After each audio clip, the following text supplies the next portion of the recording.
Until time machines are invented, taking a stroll through Dawson Creek's Pioneer Village is the best way to see what life in the South Peace was like many decades ago. With numerous old-fashioned buildings giving tourists a very authentic feel, the village is unquestionably one of the Mile Zero City's top attractions. But for Stuart Flynn, president of the South Peace Historical Society, the status quo is never enough, which is one of the reasons why he came up with plans to create a brand new building for the landmark. It started a couple of years ago, and we were down in Red Deer, and my wife was getting her hair done, and when we travel, I always take a clipboard with me.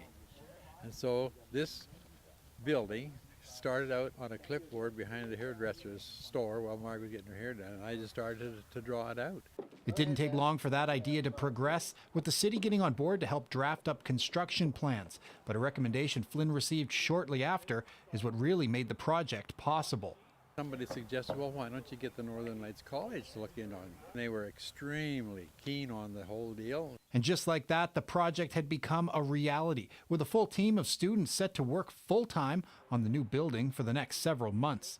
We'll be here Monday to Friday until we get it to a certain point. Then we have to head back to school to do book work and all the paperwork and stuff. The carpentry program at the NLC is very focused on hands-on training, creating a building from scratch with new students every year. But this opportunity is unique due to the nature of the project.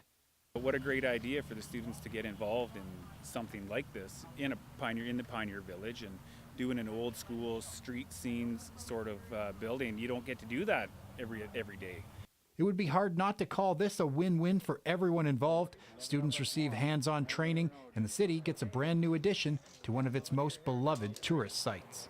This is unique. This is the only college I know that does a program like this where we go every year and build a house or do a project. They'll get their first year and second year hours and theory out of it. So when they graduate, they'll be second or third year apprentices. The framing of the building is expected to be finished by the holiday season, with a grand opening to the public likely coming in the spring. Jeremy Keefe, CJDC-TV News, Dawson Creek.